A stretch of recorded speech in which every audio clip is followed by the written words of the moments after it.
మట్టి వినాయక ప్రతిమలతోనే పూజలు చేసి పర్యావరణాన్ని కాపాడటం అందరి బాధ్యత అని ఉండి లయన్స్ క్లబ్ అధ్యక్ష కార్యదర్శులు సత్తి బ్రహ్మారెడ్డి, ముదునూరు శివరామరాజు విజ్ఞప్తి చేశారు. మండల కేంద్రమైన ఉండి పెదవంతెన సెంటర్లో ఉండి లయన్స్ క్లబ్ ఆధ్వర్యంలో భూపతిరాజు, హర్నాథరాజు సౌజన్యంతో మట్టి వినాయక ప్రతిమలను ఉచితంగా పంపిణీ చేశారు. క్లబ్ ఉపాధ్యక్షులు గాదరాజు రంగరాజు మాట్లాడుతూ ప్లాస్టర్ ఆఫ్ ప్యారిస్ రంగులతో చేసిన విగ్రహాలు వాడటం వల్ల పర్యావరణం కాలుష్యమై అనేక రోగాలు, వ్యాధులు రావడానికి కారణమవుతున్నాయన్నారు. ముఖ్య పరిపాలనా అధికారి రుద్రరాజు నర్సరాజు మాట్లాడుతూ సమాజంలో గాలి, నీరు, భూమి అనేక వ్యర్థ పదార్థాలతో కలుషితమవుతున్నాయని, ఇప్పటికైనా ప్రకృతిని కాపాడుకోకపోతే మానవాళికి మరింత నష్టం జరుగుతుందని, రంగులు వేయని మట్టి గణపతి విగ్రహాల్ని వాడాలన్నారు. ఈ కార్యక్రమంలో బొండాడ కేశవ, కాగిత మహంకాళి, గాదిరాజు వెంకటేశ్వరరాజు, బీవీఆర్కేఎస్ సుబ్బరాజు, గాదిరాజు సుబ్రహ్మణ్యం రాజు, పెనుమత్స రంగప్రసాద్ రాజు, మానవతా అధ్యక్షులు పి రామకృష్ణంరాజు ఇతర సభ్యులు పాల్గొన్నారు.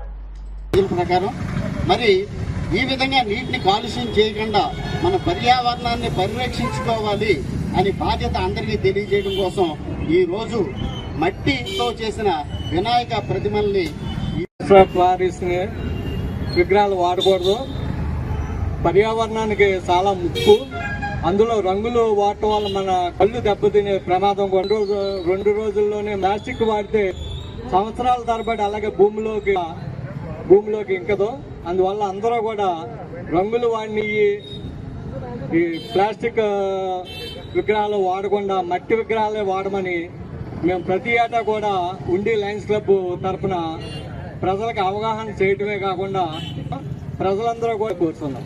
పర్యావరణ కాలుష్యం వల్ల చెట్లు నరకటం, ఇలా ప్లాస్టిక్ వినియోగం అధికంగా అవటం, రకరకాల కారణం వల్ల ప్రపంచవ్యాప్తంగా కూడా గ్లోబల్ వార్మింగ్ దెబ్బతిని ఏ కాలంలో జరిగేది ఆ కాలంలో జరగకుండా, కాబట్టి జరిగిపోయిన నష్టాన్ని మనం నివృత్తి చేయలేకపోయినా అందరూ కూడా పర్యావరణ హితమైనటువంటి సత్యవినాయకుడిని పూజించడం, వస్త్రంతో తయారు చేసిన ఉన్నటువంటి